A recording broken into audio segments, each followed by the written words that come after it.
September 1945. World War II has just ended. American prisoners of war are being liberated from camps across Japan.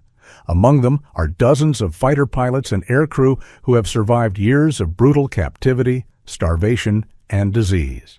When the camp gates open, most of these men embrace each other, celebrate their survival, promise to stay in touch. But there's one man they won't go near. One decorated fighter ace they refuse to acknowledge. A man who will spend the rest of his life being avoided at military reunions and Medal of Honor ceremonies. That man is Marine Colonel Gregory Pappy Boyington, and the question of whether he deserves to be called a hero has divided veterans and historians for nearly 80 years. On paper, Boyington's record looks impeccable.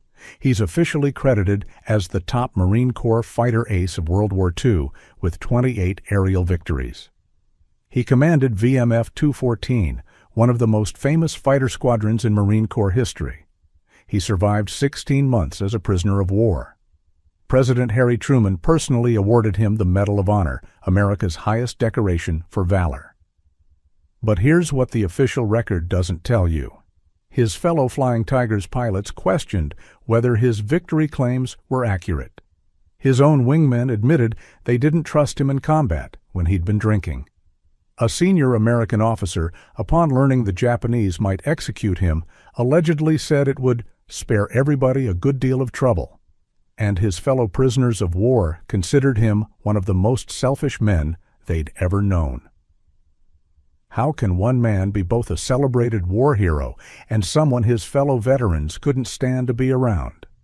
How can the same person who led daring combat missions also be accused of caring more about his own comfort than the lives of dying comrades?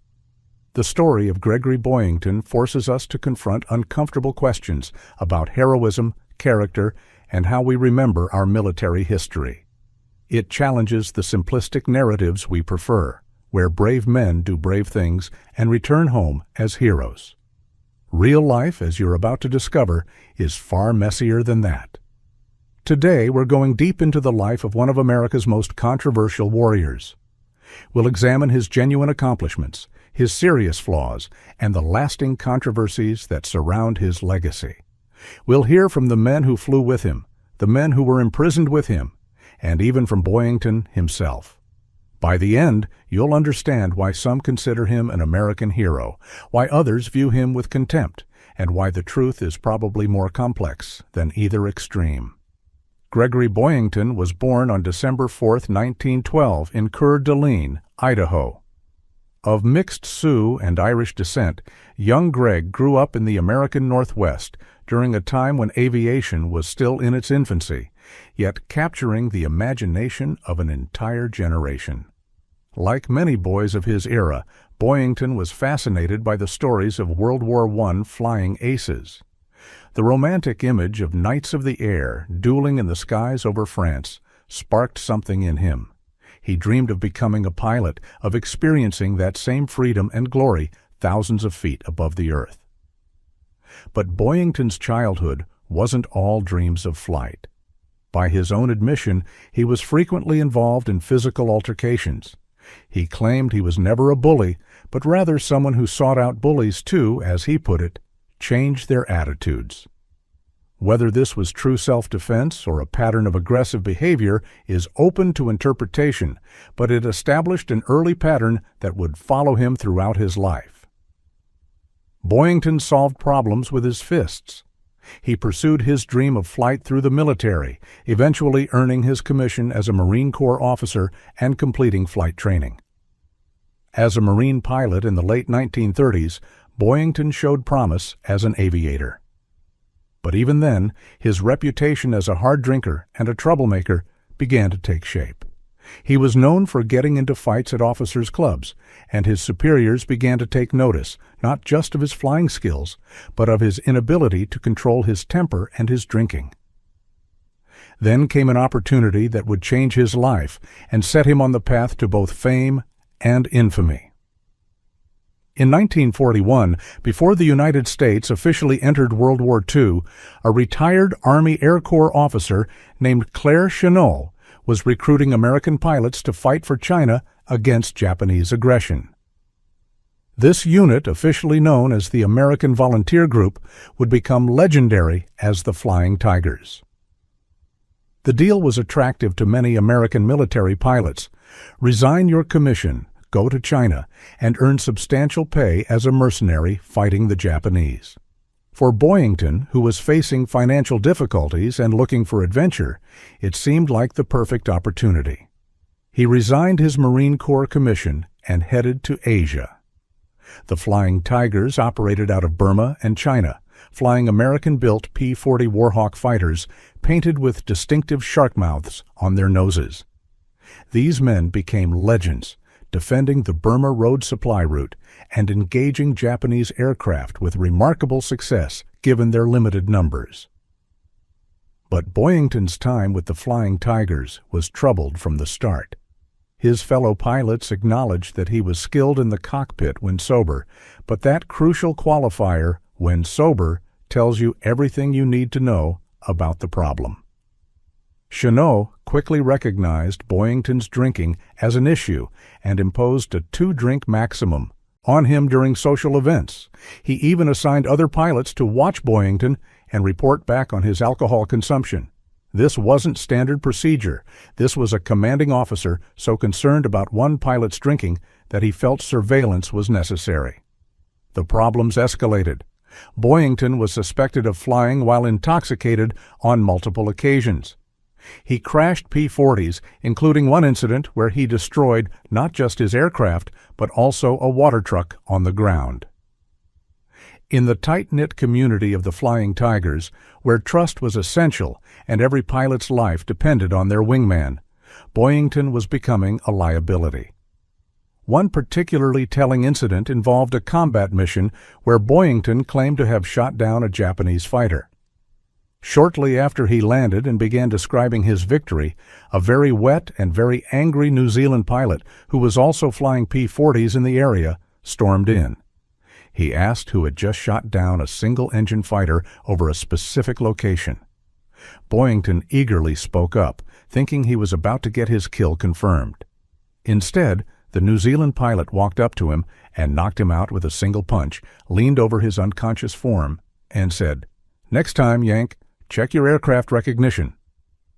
Boyington had shot down a friendly aircraft, almost certainly while flying impaired. There were other incidents. Boyington once ran out of fuel shortly after takeoff, an inexcusable error for any pilot, let alone one in a combat zone. While he blamed the ground crew, the responsibility for conducting pre-flight checks ultimately rested with the pilot in command. Many suspected he had been drinking and was trying to deflect blame. Then there was the incident with the unit's liquor supply. After Chennault finally banned Boyington from drinking alcohol entirely, someone broke into the Flying Tigers' liquor locker and stole the premium bottles. It was never proven, but suspicion fell squarely on Boyington. Things came to a head when the pilots, including Boyington, hadn't been paid for an extended period. In fairness to him, this was a legitimate grievance. Chennault's second-in-command, Harvey Greenlaw, had been preparing court-martial charges against Boyington for a litany of offenses: insubordination, property destruction, you name it. Some charges were clearly exaggerated, like claims that Boyington had strafed and killed a water buffalo, which he almost certainly didn't do. But Boyington's response to the situation was telling. According to accounts, he essentially threatened Greenlaw, suggesting that if he didn't receive his pay, Greenlaw might find himself mortally injured. Whether this was a serious threat or alcohol-fueled bravado, it worked. The pilots were paid, and the charges against Boyington were dropped. By this point, however, Boyington had worn out his welcome with the Flying Tigers. The plan was to transfer the AVG pilots into the U.S. Army Air Forces, but Boyington would have entered. As a lieutenant, a demotion he found unacceptable. Instead, he wrote directly to the Commandant of the Marine Corps, requesting that his commission be reinstated. The request was approved, and Major Gregory Boyington returned to the Marine Corps. Here's where the first major controversy begins. Boyington's victory tally with the Flying Tigers. He claimed 6 aerial victories during his time in China and Burma. However, the official records of the American Volunteer Group credit him with only 3.5 victories, 3 confirmed kills, and 1 shared victory. That's a significant discrepancy, one that would become even more important later. When Boyington returned to Marine Corps service in 1942, America was fully at war. The Pacific theater was heating up, and experienced pilots were in high demand. Boyington, now a major, had a vision. He wanted to form his own fighter squadron. He approached Colonel Lawson Anderson, the commander of Marine Air Group 11, and received unofficial approval to start recruiting pilots. But this wasn't going to be a normal squadron composed of fresh academy graduates. Instead, Boyington scoured replacement pools and air bases, collecting pilots who were available, regardless of their backgrounds. Some weren't even fighter pilots, but were pilots of other aircraft types that Boyington thought could be converted. This was the birth of VMF 214, which would become famous as the Black Sheep Squadron. The name itself tells you something about how this unit saw itself. They were misfits, rebels, pilots who didn't quite fit the Marine Corps mold. And leading them was Pappy Boyington, a nickname he acquired because at 31 he was significantly older than most of his pilots. The Black Sheep flew the F4U Corsair, one of the finest fighter aircraft of World War II. With its distinctive inverted gull wings and powerful engine, the Corsair was fast, well-armed, and perfect for the kind of aggressive tactics Boyington favored. And here's the thing. Whatever personal demons Boyington battled, whatever character flaws he possessed, the man could lead fighter pilots in combat. The Black Sheep became one of the most successful squadrons in the Pacific theater. They flew from bases in the Solomon Islands, engaging Japanese aircraft over targets like Rabaul, one of the most heavily defended Japanese strongholds in the region. Boyington led from the front. He didn't ask his pilots to take risks he wouldn't take himself. He was aggressive, innovative, and effective. Under his leadership, VMF 214 shot down a remarkable number of enemy aircraft and built a reputation that would last long after the war ended. Boyington himself became an ace, then a high-scoring ace, racking up victory after victory. By the end of 1943, he was becoming famous back home. War correspondents wrote about the hard-fighting, hard-drinking commander of the Black Sheep. The legend was growing. On January 3, 1944, Boyington led a mission over Rabaul. In the fierce air battle that followed, he was shot down. His aircraft crashed into the ocean and he managed to get out, but he was in enemy-controlled waters. Within hours, a Japanese submarine surfaced and picked him up. The war was over for Gregory Boyington. Or so it seemed. What happened next is one of the most controversial aspects of Boyington's entire story, and it's a part of his life that was largely ignored by biographers for decades. U.S. signals intelligence intercepted and decoded a Japanese message from a rear admiral at Truk Island. The message was a request to Tokyo for permission to execute a field-grade Marine Corps officer who had just been rescued at sea. Given the timing and location, this officer had to be Boyington, who was listed as missing in action following the Rabaul mission. Here's where it gets interesting. According to at least one account, a senior U.S. military officer who saw this intercepted message and knew about Boyington's reputation allegedly said something to the effect of, "Let us hope the Admiral's request is granted. It would spare everybody a good deal of trouble." Think about that for a moment. A senior American officer, knowing that a fellow officer and Medal of Honor nominee was potentially about to be executed, suggested that it might be for the best.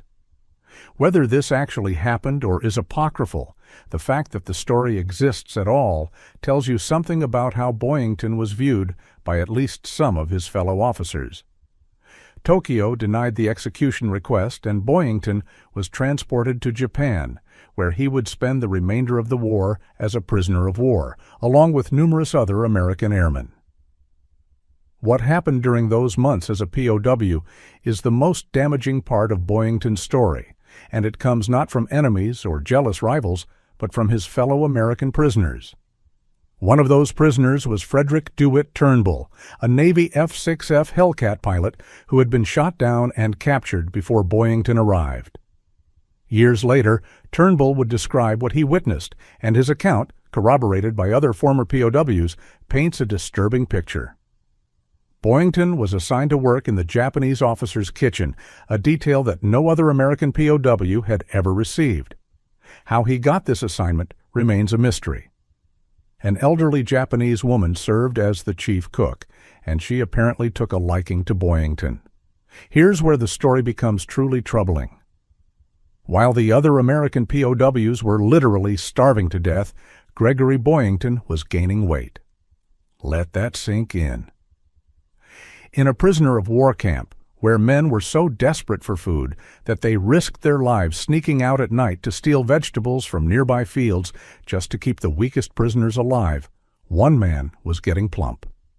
The camp's senior prisoners held a meeting to discuss the situation. They decided to approach Boyington and ask him to use his special access to the kitchen to steal food for the men who were dying of starvation. They weren't asking him to steal large quantities, just whatever he could manage. Some rice here, a bit of meat there, maybe some vegetables. Anything to help keep their fellow Americans alive. Boyington's response? He refused. According to multiple accounts from former POWs, he said it was too risky. He had a good deal going and wasn't about to do anything to jeopardize it. He was approached multiple times by different prisoners, and each time he refused. While Gregory Boyington was being celebrated as a hero back in the United States, while his name was being put forward for the Medal of Honor, he was being shunned by his fellow prisoners of war with utter contempt. By the time they were liberated in August 1945, Turnbull said Boyington had perhaps one friend left in the entire camp. These weren't men who disliked Boyington because of personality conflicts or professional jealousy. These were men who had watched him prioritize his own comfort over the lives of his fellow Americans. These were men who had risked execution to steal scraps of food to keep each other alive, while one of their number, a supposed hero, refused to help because it might endanger his privileged position. When the war ended and the prisoners were liberated, Boyington returned to the United States to a hero's welcome. The American public, knowing nothing of what had transpired in the POW camp, saw only a decorated fighter ace who had survived captivity. President Harry Truman personally awarded him the Medal of Honor for his combat achievements. Boyington's final tally was listed as 28 aerial victories, 6 from his time with the Flying Tigers and 22 with VMF 214. This made him, officially, the top Marine Corps ace of World War II, surpassing Joe Foss, who had 26 confirmed victories. But remember that discrepancy we mentioned earlier? The official Flying Tigers records credited Boyington with only 3.5 victories, not 6. If you use the documented number, Boyington's total would be 25.5 victories, making Joe Foss the top Marine ace. The Marine Corps, however, accepted Boyington's claims without rigorous verification. Why? Perhaps because they wanted a hero? Perhaps because Boyington was a compelling figure who generated positive publicity for the Corps? Perhaps because challenging his claims would have been politically difficult given his POW status and Medal of Honor. But the decision didn't sit well with everyone. Other Flying Tigers pilots who knew the actual records were frustrated. Joe Foss himself was diplomatic about it publicly, but had to have known the truth. Boyington's post-war life was troubled. He struggled with alcoholism, went through multiple marriages, and had difficulty holding steady employment. The man who had been so effective in combat seemed unable to translate that into success in civilian life. But it was at military reunions and Medal of Honor events where the real tensions surfaced. Many of the men who had served with Boyington or been imprisoned with him actively avoided him. When he drank, which was often, he became belligerent and sometimes violent. At one Medal of Honor reunion, Boyington got drunk and wanted to wrestle Joe Foss. Despite Foss being a well-built man himself, he later described Boyington as being strong as a bull when drunk. During the altercation, Boyington shoved Foss into a pillar, and Foss's head connected hard enough that he saw stars. Foss finally managed to land a punch that subdued Boyington. Hours later, Boyington knocked on Foss's door and said something like, "We sure had fun, didn't we?" apparently with no real memory or understanding of what had happened. Joe Foss later said of Boyington, "He did his job, but his character was less than stellar, in my humble opinion." Fellow Flying Tiger David Lee, Tex Hill, who became a brigadier general and ace with 12.25 victories, said, "Boyington lives in a very strange world. It's okay to visit, just don't take up residence." Colonel George Bud Day, a Medal of Honor recipient from Vietnam who had previously served as an enlisted Marine, said, "Greg was a walking contradiction, and he was never able to see himself as the train wreck all the rest of us did." Perhaps the harshest assessment came from James Howard, another Flying Tiger who became a brigadier general and Medal of Honor recipient. He said, "If there was a military occupational specialty for people who excel at embellishment, Boyington would have been at the top of the promotion list. He's very entertaining unless he's drunk. Then you just want to get the hell away from him." Even David McCampbell, the Navy's top ace with 34 victories and a Medal of Honor recipient, joked, "If you have an event where alcohol is being served, protect your open bar. I would suggest armed security." These weren't bitter rivals or jealous competitors speaking. These were fellow aces, fellow Medal of Honor recipients, men who had proven their own courage and skill in combat. And they were all, in various ways, saying the same thing. Gregory Boyington was a problem. One incident crystallizes the lasting impact of Boyington's behavior as a POW. Years after the war, at an event in Reno, Nevada, Fred Turnbull encountered Boyington. The former Hellcat pilot who had witnessed Boyington's refusal to help starving prisoners walked up to him. Boyington looked up and said, "Hi, Fred," apparently thinking this would be a friendly interaction. Instead, Turnbull, loud enough for everyone around to hear, said, "These people think you're a hero, but I know the truth. You're a lying, worthless piece of excrement." Boyington got up and disappeared into his RV without a word. Imagine carrying that anger for decades. Imagine seeing someone celebrated as a hero, knowing what you know about how they behaved when tested in the worst possible circumstances. In 1976, Boyington's story reached a new generation when Baa Black Sheep premiered on NBC. The show, starring Robert Conrad as a heavily fictionalized version of Boyington, ran for 2 seasons and created a whole new mythology around the Black Sheep Squadron. The show bore little resemblance to reality.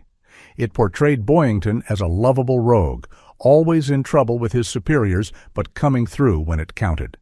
The real darkness, the alcoholism, the accusations from fellow POWs, none of that made it to screen. It was pure entertainment, and it introduced Boyington to millions of Americans who had never heard of him. Boyington himself served as a technical advisor on the show and apparently enjoyed the attention it brought him. But for the men who knew the truth, watching this Hollywood version of events must have been galling. So, after examining all of this, we return to our central question: hero or villain? The truth is that Gregory Boyington was both and neither, and something more complicated than either label can capture. There's no disputing certain facts. Boyington was an effective combat leader. VMF 214 had a remarkable record under his command. He led from the front and took the same risks he asked his pilots to take. Whether you credit him with 22, 25.5, or 28 total victories, he was undeniably a successful fighter pilot. He also survived as a prisoner of war, which took its own kind of courage. Being a POW was often a matter of endurance, of surviving one more day in horrible conditions. But we also can't ignore the other facts: his drinking problems, his violence, his apparent inflation of his victory claims, and most damningly, his behavior toward his fellow POWs. One Marine officer who flew under Boyington, Lieutenant Colonel Robert Wesley McClurg, defended him, calling him an inspirational leader who led by example. This is an important counterpoint. At least some of the men who served directly under him in VMF 214 respected what he did in combat. But respect for someone's military effectiveness doesn't require approving of their character. You can acknowledge that someone was good at their job while also recognizing that they were deeply flawed as a person. What makes the Boyington story particularly important is what it tells us about how we create heroes. The American public wanted heroes during and after World War II. They needed them. The war was brutal and costly, and people needed to believe that those sacrifices meant something, that the men fighting were not just ordinary people, but exceptional individuals worthy of admiration. Boyington fit that narrative. He was colorful, quotable, and undeniably brave in combat. The fact that he drank too much could be spun as part of his maverick image. The fact that his fellow pilots sometimes didn't trust him, that other aces couldn't stand to be around him, that his fellow POWs despised him, all of that was inconvenient to the narrative and largely ignored. The Marine Corps had its reasons for accepting his inflated victory total. Joe Foss, the man who should rightfully be recognized as the top Marine ace, was too much of a gentleman to make a public issue of it. The men who knew the truth about the POW camp didn't widely share their stories for decades, perhaps out of a sense that it wasn't appropriate to attack a fellow veteran, or perhaps because they knew no one wanted to hear it. But history isn't well served by comfortable myths. The truth matters, even when it's complicated and uncomfortable. Gregory Boyington died on January 11, 1988, in Fresno, California. He was 75 years old.